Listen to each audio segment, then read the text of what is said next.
Salut tout le monde, bon mardi.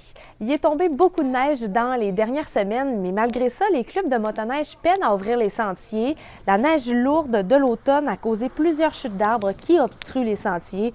C'est donc plus long pour les équipes qui sont en charge de l'ouverture des pistes. La situation pourrait aussi avoir des effets sur le budget de certains clubs, mais malgré toutes ces difficultés, il y a quand même des motoneigistes qui profitent depuis quelques semaines des portions de pistes ouvertes. La Corporation du Parc régional de Val-Jalbert demande l'aide de Québec pour sauver le village historique. Le coût total de son plan de sauvegarde s'élève à 33 millions de dollars et la Corporation estime qu'elle a besoin d'une enveloppe de 26,4 millions de dollars de la part de Québec. Il y a aussi des travaux urgents qui sont requis et qui devront être faits au cours des 3 prochaines années.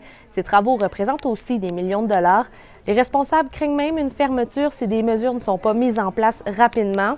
Et je vous rappelle que le site du village historique génère annuellement des retombées économiques de 9 millions de dollars au Saguenay-Lac-Saint-Jean.